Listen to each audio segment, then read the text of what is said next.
Hey y'all, it's your girl Cassandra Carter, model and author of 4 published books, and I'm here for the Cameraman exclusive.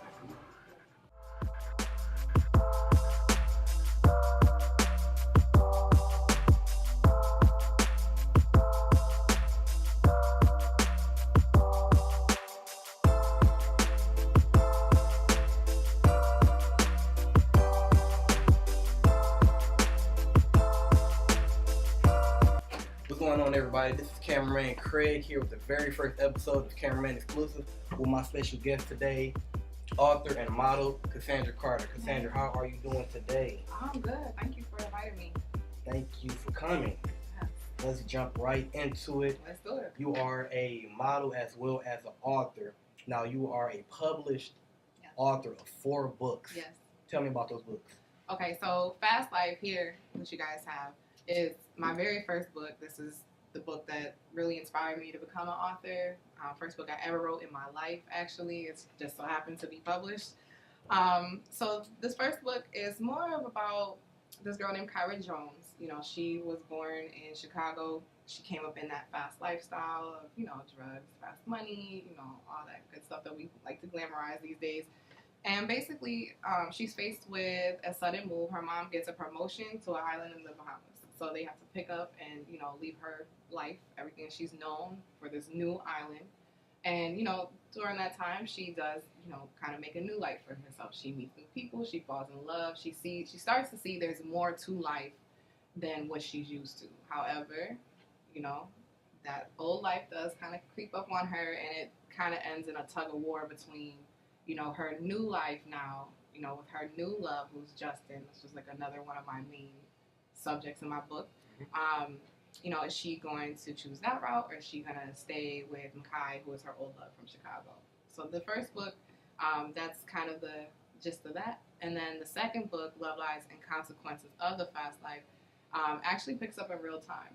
So when I wrote, Fast Life, I was a teenager. Writing, I'm not going to say for teenagers because it was really written to be more like urban fiction. That's what I was really heavily inspired by, like, Coldest Winter Ever and stuff like that. So I didn't really write it for teens, but we made it kind of fit into teens, which is why it has, like, the mature teen sticker on the back, because it still has all that, like, sex, violence, and language and all that good stuff. So basically, Love, Lies, and Consequences picks up on their story in real time. So my characters have aged now. They're, like, in their early 20s. They haven't seen each other since the end of Fast Life, and, it's kind of about, the love, lies, and consequences that comes with that. Basically that there's always, you're always free to make a choice, but there's always going to be consequences for those choices. Correct. And that's basically what they're, facing in book number 2. The end of the Fast Life series, the newest book in that series is Paradise and Promises, an End to the Fast Life. This one actually might even be like the longest book in the series at that, but I just dropped this one in August of 2017, and I really feel like the title is kind of speaking to the story as far as Paradise and Promises and Ends of the Fast Life. So now we've come to the point where, Kyra and Justin, it's a matter of, are they going to have paradise, or is it just going to be a bunch of, like, broken promises? Is it, really not going to pan out the way that they want it to? Their life and their love story. So those are the Fast Life series. And then I do have, like, a standalone book. So 16 Isn't Always Sweet. Was kind of inspired more by, like, the drama and the gossip of high school. And so it's more of a coming-of-age story about a girl named Jordan Wright from Atlanta. She's kind of caught up in, like, the media hype of, just how we always are fed these images of, like, video girls, and, right now it's, like, the Instagram models and things like that. So she's faced with the opportunity to audition for a rapper's video, and she gets it, but that kind of comes with a lot of backlash in her life. So she has to really kind of grow up quick and mature and, go through some drama that I'm sure a lot of teens can relate to. And really, even the beauty about young adult fiction and really moving into, like, the new adult with the early 20s, with my characters getting older, it's something really everybody can read. I mean, whether you're going through it now, whether you're going to be going through it soon, whether you've already been through it and you're reflecting, I mean, it's one of those things I feel like it's kind of universal in that way. Okay. So, you said you first wrote your book at about 14 years old, maybe? So the way that it happened was I've always loved to write. Always had a talent for it. Never really realized it until later on in life. But really, when I was faced with trying to figure out what I wanted to do, I knew I wanted to be an author, but I just didn't think it was really practical. So the fact that it kind of came about the way that it did is really interesting, because this book was actually inspired by a dream that I had, and I was 14 at the time. I was actually knocked out on the couch in my living room, on summer break, all that goes, sleeping, whatever. And I had this crazy dream, and in the dream, it was actually my friend who had to suddenly move, and I had went to visit her, and I just thought it was so crazy. So when I woke up in that dream, though, I had this literally a voice, and I'm not crazy, but I had a voice. I was like, Cassandra, you should write a book about that. And so I literally was inspired by that. I got up right at that moment. I remember I got up, I started writing the outline down, character names, where are they coming from? And this is all based on the dream that you had. Yep, and it really just snowballed from there. Because when I started the book, I knew I wanted to write a story. I was so young at the time, I really didn't know what to do with it. So this is back at when B2K was popping, and I was in love with Omarion and all that. And so I used to go onto the fan fiction website, that part of their website, and girls used to be in there making up stories and including the guys. And so I started making friends through there and sharing my story, even though it wasn't a fan fiction story. I started sharing my work through that. So that was where I first started getting feedback, and so I would show people bits and pieces at a time as I was going, and it really just kind of snowballed. I didn't have the book planned from beginning to end. I just kind of had something to start with, and then it just kind of grew from there. I was figuring out things as I went, or really just how I write a book at all. It's I might have the beginning, I might know what I want to happen in the middle, but I still gotta fill that in. So it definitely it just grew and grew. I mean, the first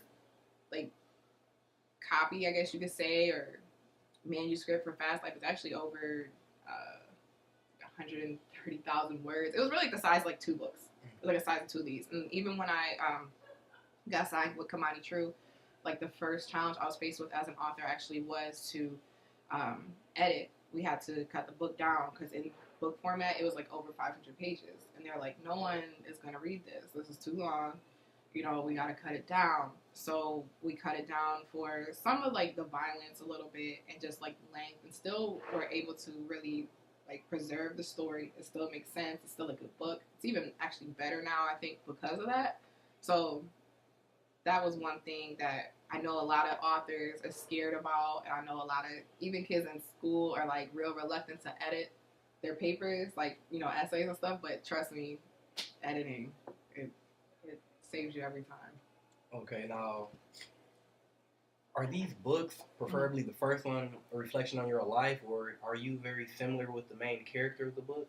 I've had a lot of people tell me that Kyra does, that I remind them of her, or that she reminds them of me, I guess.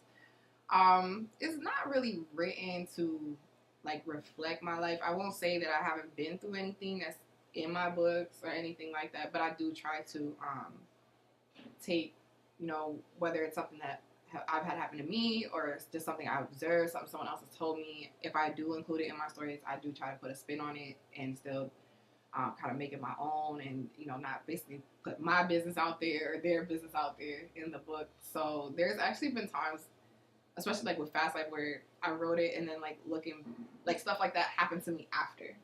So it would be oh dang, this reminds me of that or something like that. So sometimes it would happen in that way. I would say the most I guess personally inspired one that I wrote so far is 16 Isn't Always Sweet. And the reason why is because when I signed my deal with Commodity True Imprint and Harlequin, I had a 2-book deal off of 1 book. I didn't have another book sitting around on. I didn't even know what to do. They wanted a Fast Life sequel right away. I did not want to do that because I was okay, if this is my only shot ever, then I don't want to be pigeonholed. I don't want people to say, oh, she only writes this type of book. That's all she can do. Or, this all I'm ever going to be known for is the Fast Life series, and that's it. So I was if this is it for me, this is it, then I'm going to throw out something different. I want to show that I can write something different. And so I was talking to my agent at the time. Actually, we were having a conversation, and in that conversation, we were talking about the next book, and that's how that all kind of came up about like, well, what would it be about? Oh, okay, this, that, write what you know, and that kind of thing. So that could kind of grew out of that. I didn't have that really sitting there, but it was easy for me to really tap into a lot of that drama and stuff. Even the bullying, stuff that I went through in high school. It was like, it felt good for me because when I was going through all that stuff, like, I would have my mom always telling me, like, they're just jealous, this, that, and the third, and I just couldn't see it at the time. I didn't understand why, and so me being able to, like, put some of those experiences and feelings and stuff into that book, even though it's still fictional, to have people, like, really relate to that and say, it helped, like, prove her point, but it made me feel good, too. So, and I will say, like, people really do pull, like, like messages and different things out of the books, and they're not really written to be that way. So I'm really happy that it's able to like touch people like that. Now, originally you're from Pennsylvania, correct? Mm-hmm. What part of Pennsylvania are you from? Reading, Pennsylvania. Okay, where is that? So it's like an hour and a half outside of Philly. It's like all the way at like the east side of the state. It's all the way over there. Is that like the when part? Is that the? Oh, it's no, no. Actually, so you know how they put out them lists and it'll be like top 25 cities, like dangerous cities? Yeah. So you know how like Detroit be number one? Mm-hmm. Redden be like number 25. And it's a small city. Like, all right, I was about to say, 'cause I ain't never heard of it. Yeah, but I done seen them pop up a couple times.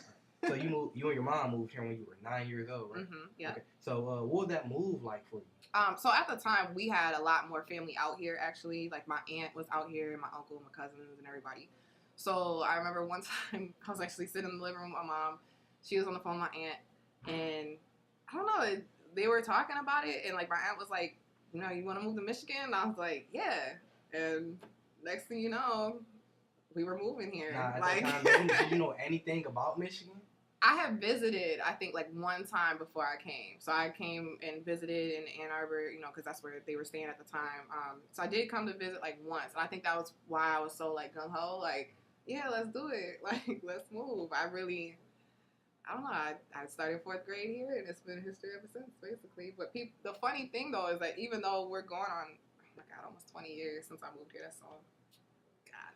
So on February 21st, I'll be 29. So it's really almost 20 years. But, wow, that just blew my mind. But people still hear my accent.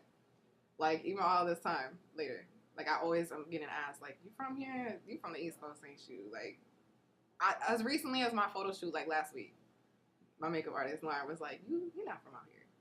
See, I want to listen to accents like that, so I wouldn't be able to tell. I get it all the time. All the time. People always think I'm from, like, New York or something. New York, maybe. But then all my New York people is like, no, you sound country as hell. So I don't know, y'all. I don't know where I'm at. I guess you can. It's probably depend on the mood today. Yeah, right. So did that move have any effect on your writing? Play a big role in your life? Oh yeah. I definitely feel like I would not be the person that I am today if I was still in Reading. I really kind of worry about that. Like, if I was still there, I just don't think I really would have been on a positive path. Why is that? Just because of the area, just because of kind of how I felt before we moved and little things that were starting to come up as I got older, as far as kind of like drama, that kind of thing, jealousy and stuff like that. And, it's just not a lot really there as far as like opportunity or really to like express. Like, I don't know if I would have come this far. I really don't. I don't know if I would have been inspired to write the way that I do. Even though then, I remember back then when I was in PA, I was probably in like 2nd or 3rd grade, we had to do a project to, I don't know, come up with some kind of story. So I illustrated some story about this like chocolate volcano that like erupted in town. And my teacher at the time was like just so enthralled with that story. Like when my mom came in for the meeting, she's like telling her all about it. She took it to like I think she was going for like her master's degree or something in college, and she like took it to her class to like show them, and like it was this big thing. And it was one of those signs kind of along the way in my life though that like I was headed down this route and I was meant to be an author, but it really kind of took my book hitting me on the head to like realize that, because it just came so natural to me. It's just something I've always loved to do. You know, when I was little, I was like writing stories with my mom on the side, you know, drawing the pictures, doing the whole thing. And then it just kind of grew over time. And once I got into school, you know, then I was doing essays, and certain things allowed me to like explore with my writing a little bit more. I know when I was in high school, one of my main things that I wanted to do was to take as many writing classes as I could, just to like I wanted to always prove that I'm a versatile writer. I could really write whatever. So I was taking journalism, you know, all the English classes, all the composition, you know, and I remember even in like composition class, you know, that teacher pulling me aside in front of the class and it's like, okay, read your paper. Okay, y'all, this is what it should sound like, you know, and being like that example and stuff. And I remember like freshman year of high school, we had to do occasional papers. So every week we could write essays about whatever we wanted. And people would like, no, let her read first. I don't want to read. Or if I just read, then there was like, I don't want to go after her. No, I don't want to go. And people were like really into it. So it was just one of those things. Like, it's always been a part of my life. But you know, I don't know if I would have really pursued it the way I, you know, have now if I was still there. So when it comes to being an author and writing books, who would you say is your biggest supporter, or who's been with you along the way of like, you know, through this whole journey of your books? Well, definitely my mom. I mean, like my family as a whole has been really supportive. You know, I definitely feel like everyone has like my grandmother to thank for me even being published. She's the one who came to me with the idea first and said, you know, hey, this is actually really good. You should, you know, look into taking it, you know, to the top. And I was like, all right. So I started doing the research. You know, okay, I need an agent. Well, how do I get one of those? Okay, you know, what can I do on this? And then, because basically my family started passing the book around behind my back. I wasn't like really openly sharing it because, like I had mentioned before, Fast Life was really inspired by like urban fiction. So I'm, you know, 14, 15, writing about sex, violence, drugs, like all this stuff. I don't want them to read that. I don't want to get in trouble. You know, and my family cool, but I didn't know if they was gonna be that cool. So I was like, all right, you know, keep this under wraps. So when they found out though, like when they would call over to the house and like, what's she doing? Oh, she working on a book. She working on a book. And I was like, you know, in there, like I was getting paid for it at the time. I mean, like I was like, I don't even know when I slept. Like I was like possessed by that book. I don't know. So they started like passing around behind my back, and then like everyone was starting to come to me with the feedback, and then my aunt and my uncle, they work in like the book industry. I'm not sure what my aunt does anymore, but I know my uncle is like a book buyer. So I know when they lived up here, they actually worked for Borders. So my grandmother actually recommended like, hey, you know, run it by them too, see if they have any like advice for you, or like, you know what they might think of it, since they deal with this stuff all the time. And so I remember I was like 16. We went home to see the fam, and I'm sitting on the couch with my uncle. My uncle was the real straight, tell it like it is type. Like, if my book sucked, he was going to tell me in plain language. He was not going to spare my feelings just because I was his niece. But I went to him so nervous. I'm like, Uncle Stu, you know, I have this book that I was working on. Like, can you take a look? Let me know what you think about it. Like, do you think that it could even be published, you know? And so over time, you know, I was connected to an agent, you know, someone that he actually had known who just moved into the agent role. Because a lot of people kind of wear different hats in the literary agency. Like, they'll be an editor, and then eventually they'll be an agent, and, you know, or different things like that. So he had, like, just became an agent. He needed clients. And then, like, Kamani True was just being formed. So they had came to him and was like, hey, do you have anything that we might be interested in? And he's like, you know what? As a matter of fact, I do. And with that, I got lucky because when my uncle went to him and was like, hey, you know, my niece has this book, he was like, oh, okay, I'll read it here. Just to do him a favor, just to, like, shut him up. He didn't really think it was going to be anything, you know. But then he read it and was like, oh, this is actually pretty good. Like, and then the timing of everything just kind of came around. And, you know, I mean, between me passing off, like, the book to him to get that input, and then, like, Manny, my agent at the time, coming to me and saying, hey, you know, they want to do this deal, they want to do 2 books, etc. I mean, it was still probably like a 2-year gap. It wasn't like an overnight thing. It takes time, for sure.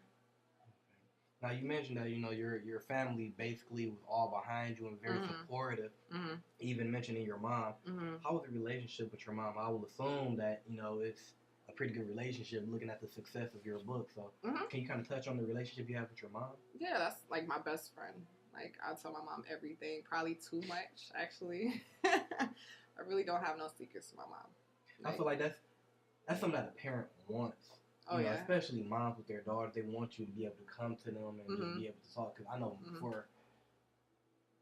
for my sister and my mom, it's something different. But with my cousin and my aunt, that's almost like the same exact thing. Like she'd call her and just be like, da da da da. It's like I don't think that's something you should just be talking about with your mom. Yeah. But if you got that relationship with them, then I'm not gonna knock that. That's good for y'all. But a lot of people can't have that relationship with their mom. Yeah, no, we've always been like really close because it's really always just been me and my mom like since I was 3, pretty much. You know what I'm saying? So I mean that. I have my extended family, but like that is my family. You know what I'm saying? So I mean, it's always just been kind of us, and I'm lucky that she's cool. Like she's not extra strict. She's not like. She's not letting me run around and get away with murder or nothing. She'll put that foot down and she'll turn to a black mom real quick because my mom is white. I am mixed. Everybody always asks me, I'm Italian and black. But it can get real quick. Okay. So, it can get real quick. I'm grateful now. We really don't have problems. We really don't fight. You know what I'm saying? If we do get into anything, we might bicker for a second and then be right back at it. That's my best friend. Like, that's what I'm doing a lot of this for, man. I want to pay her back someday. I don't want us to struggle forever. That's real. She getting older. She's gonna retire. You know what I'm saying, before you know it and stuff. And eventually, like, I want to have kids. I want her to be able to enjoy that. You know what I'm saying, and stuff like that. So that's the motive. Definitely gotta take care of mom. Definitely. Now, doing my little research, trying to which I appreciate. No problem. I appreciate. Trying to do my job professionally. I was checking out the reviews. Yep. And one of your reviews reads as, I think Cassandra Carter's writing style is very refreshing and is well developed, way beyond her years. At that young of an age writing, how did that comment make you feel? Or have you ever seen that comment? Oh yeah.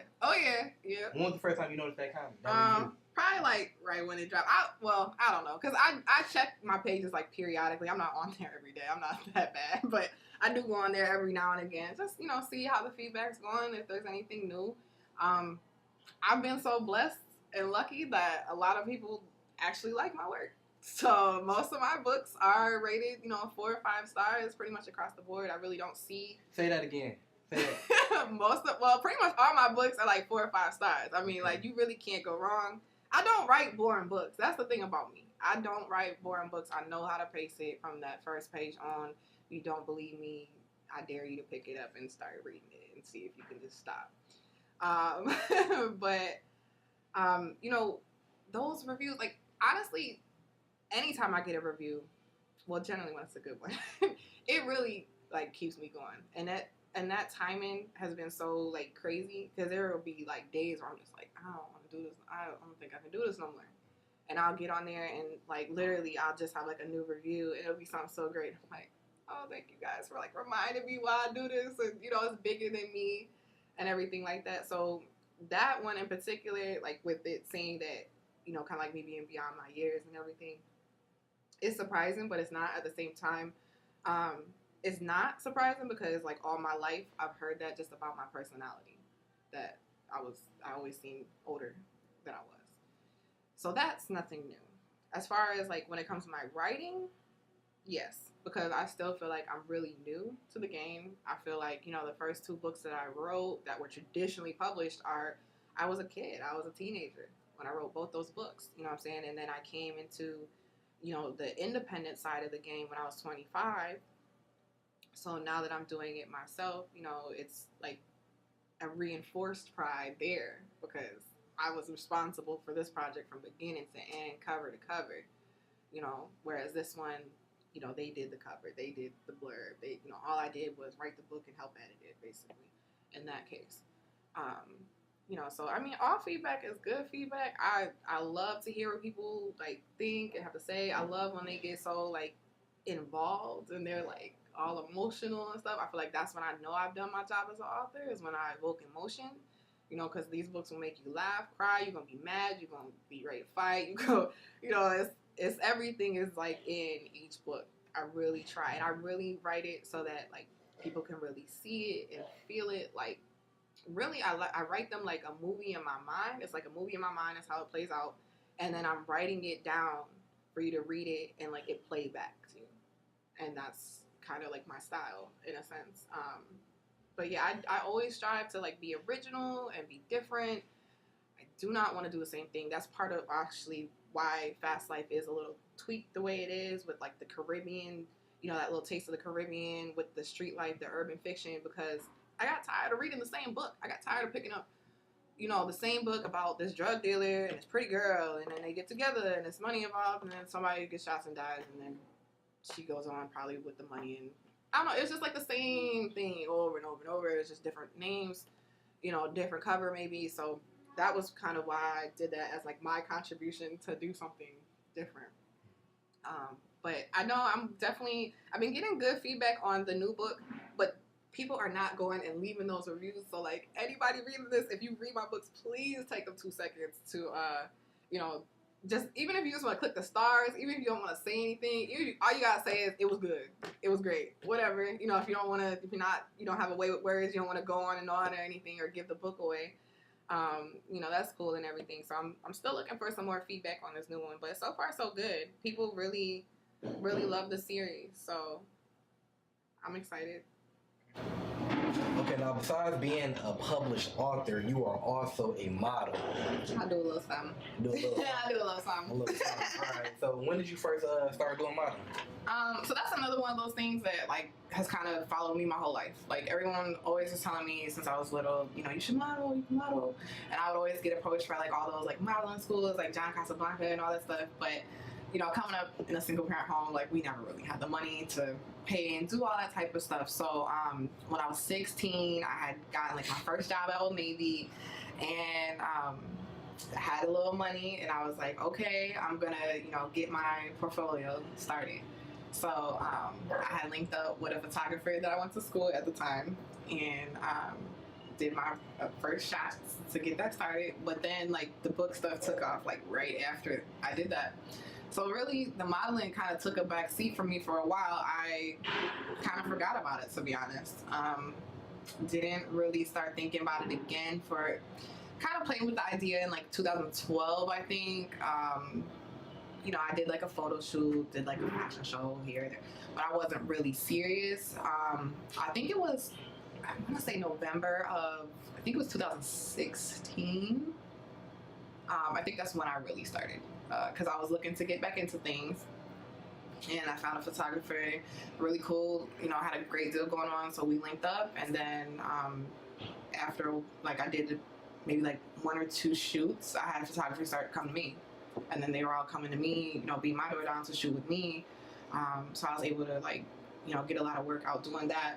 So I'll say the past like 2 years or so more seriously, where now not only am I like doing my own projects, but people are starting to reach out to me for like their lines and different things, and starting to do like promo work, brand ambassador work, and stuff like that, which is paid, which is cool. So now, what kind of model would you consider yourself? Are you more so a runway, editorial, commercial? Well, I'm not a runway girl because technically I'm too short for runway or whatnot, but I would say I'm more like commercial. I know there's some people that would try to say I'm more like high fashion. I'm kind of going more the commercial route, I think, right now. And but I know one thing though I do want to put out there, and I want to like show in my work, and even with like my own projects that I'm doing freelancing, is that I'm versatile. I really like, not only as a writer but as a model. I feel like I can wear any color, style, haircut, lip color. Like I can look like whatever, and I can pull it off. Like I really have confidence in that. So I really want to do it all. I don't want to limit myself. That's one thing you know, now that I've picked up the modeling again and I'm kind of juggling both, part of why I did that is because I just had like an epiphany, and it was like, you know, you don't have to choose one. You can do both. And then that's when I got back on things, and then that's when I started doing both. And there have been people since then that have still tried to tell me, like, you need to just pick one thing and just do one thing only. And I'm like, no, I'm gonna make it work. You gotta pursue both passions. You gotta kind of shut people up and prove them wrong. Yeah, I mean, it's always a creative outlet for me, and I love to be around other creative people. I love to like hear everybody's stories and pick their brains and hear about their experiences and just, you know, like how long you've been doing what you've been doing, and I'm always asking questions and stuff like that. So okay, so when it comes to, you know, being a model and fashion and runway, next thing that comes to people's mind is Fashion Week. New York Fashion Week. Have you ever attended? So, funny story. Last year, I was supposed to go. So what happened was, I was booked. I had, you know, my hotel reservation, my flight, everything was Gucci. Literally, like the day of, my stuff gets canceled, like just shut down, because I was flying janky old Spirit, and they had this literal like flash of a snowstorm that came through like right at the time I was supposed to fly, and they just like canceled. Like the rest of the day was fine, but they like canceled all the flights, and it was gonna be such a like financial loss for me to get out there. Like I still would have had like my reservation, still could have made it work, but it wouldn't have been worth it at that point.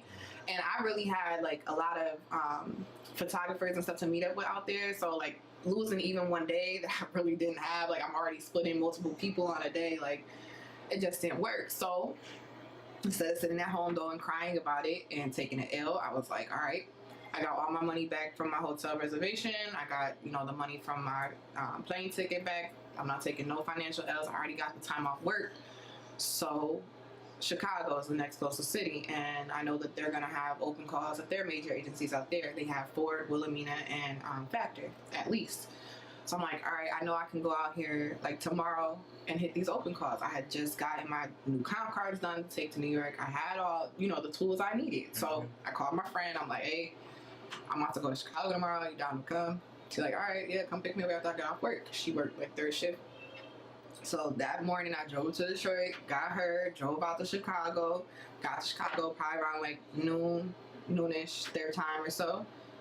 Chilled out for a second, went hit Wilhelmina, went hit Ford, went and hit Factor.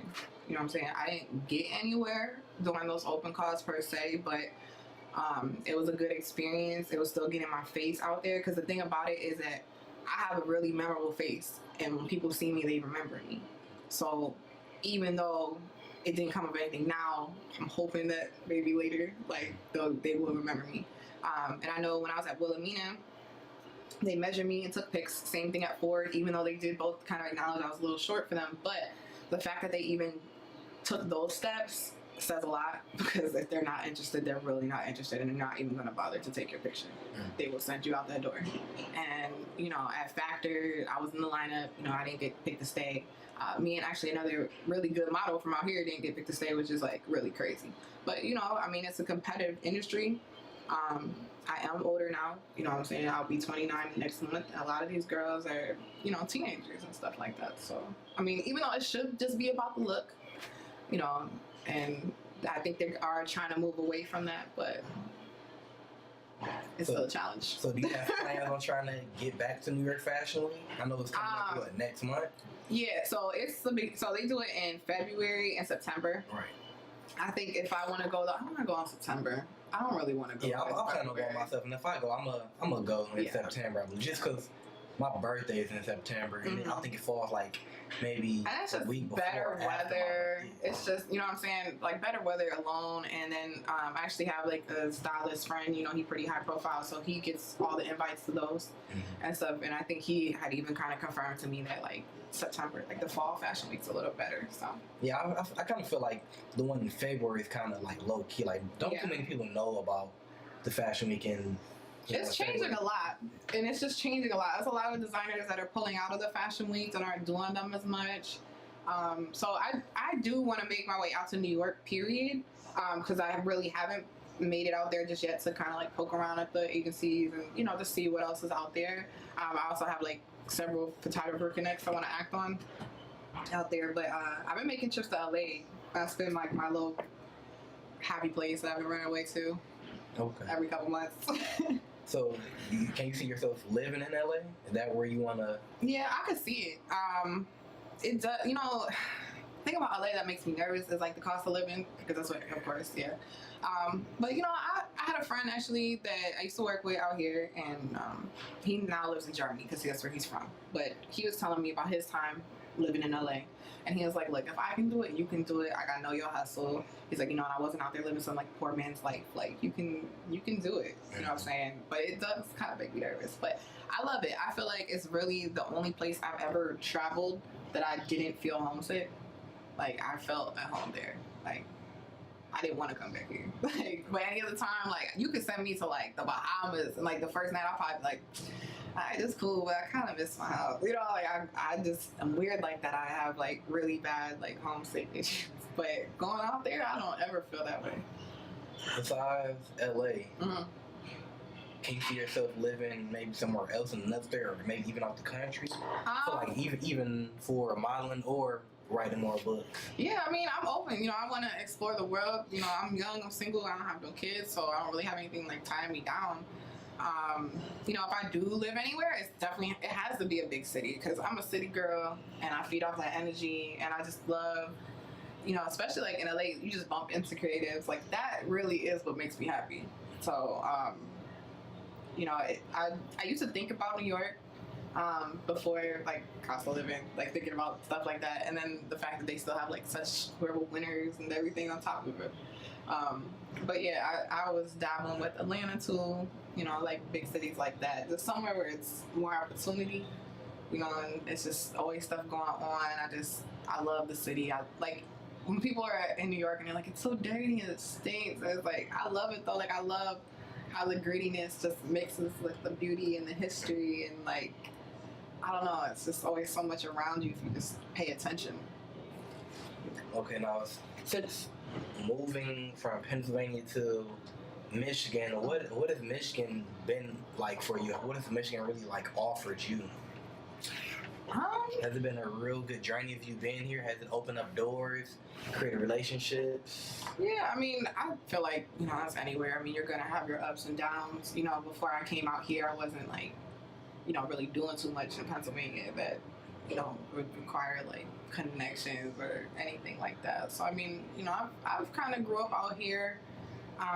Definitely have made some really good connections with some really talented people out here. I mean, it's a lot of talent, and I love to see people just like doing whatever makes them happy, whatever they're passionate about, whatever they're good at.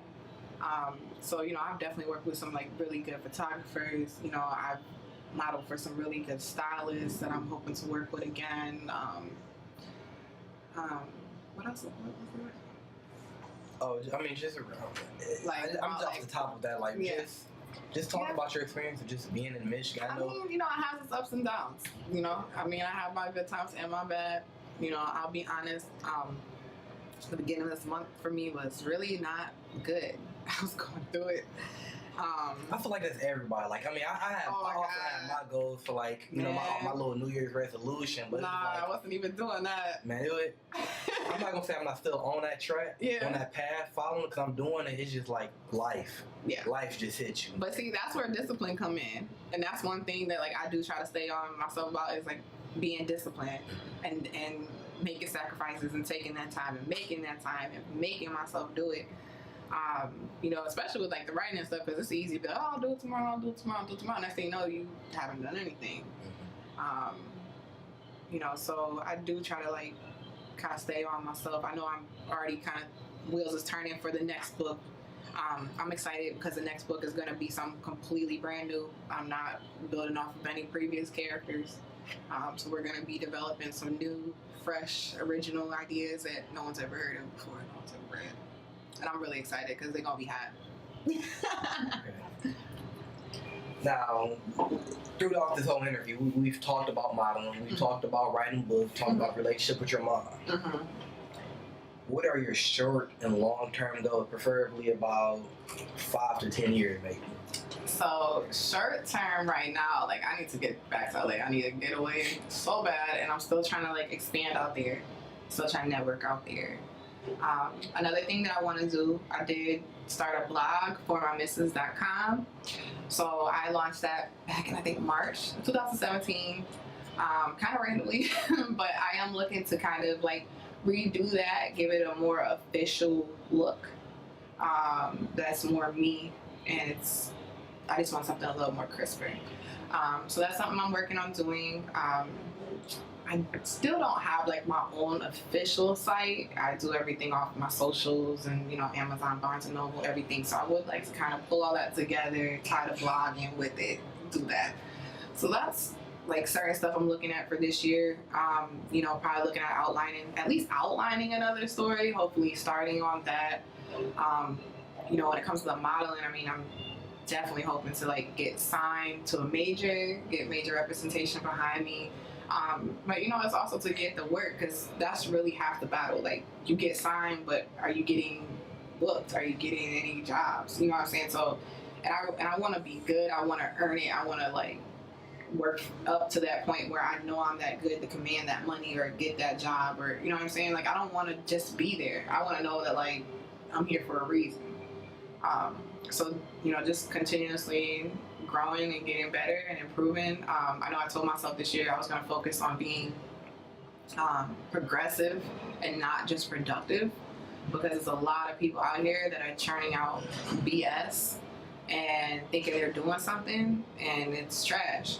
And it's like, okay, yeah, you got 10 books out, but they suck. You know what I'm saying? So take your time and work on that one that's good. You know what I'm saying? Like, so that's one thing I told myself this year, that we were going to be progressive and not just productive. So long-term goals, I want to write more books. That's never gone away. So I'll always do.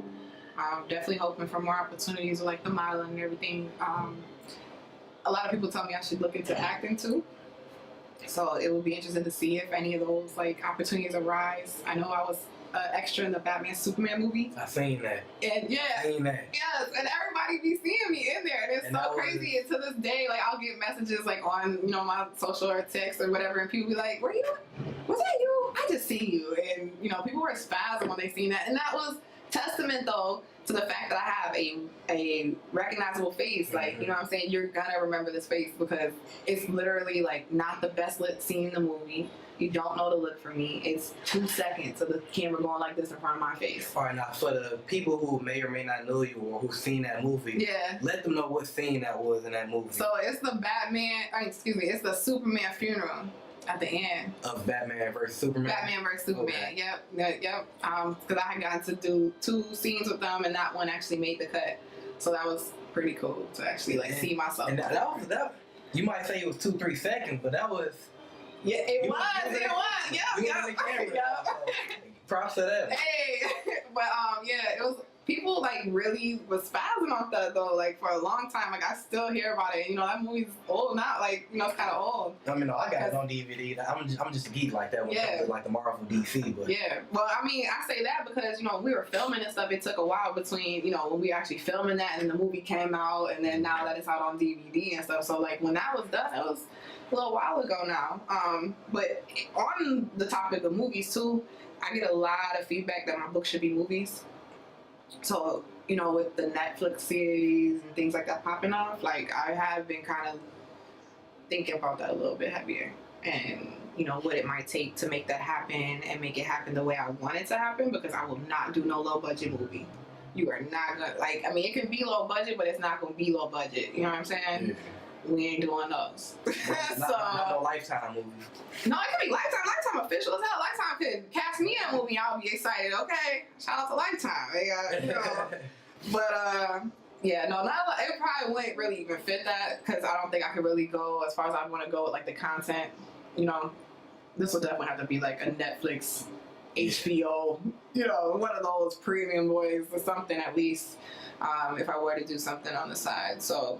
And leading up to that, I'm thinking about somehow maybe putting together like a book trailer to kind of make it to make it look like the movie to help sell the book because everybody is all on that. And it cracks me up because people are like, I don't like to read, I don't read. And I'm like, but you sitting here on social media and you read all day long. It's all you do. You know, it's really not that people, I think, don't like to read. They just haven't found what they like to read. You know, we're so used to being like fed these boring-ass books at school, you know, half the time that you don't want to read, and, you know, you're just doing it for the grade if you do read it. You know, so it's like, it's nice when you can find something that really speaks to you, you know, entertains you, grow, you know, whatever it is that you're looking for. But I think that people just need to search a little bit more. Like, it's something out there for everybody. It really is. Reading is definitely like a lost art. And I know when I was in high school, you know, attending Southfield public schools, one thing that had to do over the summer was to like read a book, and then we had to like write a paper on it. It was like, all right, you think like, all right, we're not in school right now. That's just something they want us to read it. But that was crucial because come first day of class, like that very first day, you think it's just about to be, oh, we just about to get that syllabus. Like, no, he's like, so did y'all read that book? So it's like, if you ain't did that, you know, you're already starting off with a, you know, with a bad grade. So I can say that has kind of motivated me to, you know, want to read more books. It's been some years, maybe 6-7 years since I've been out of high school.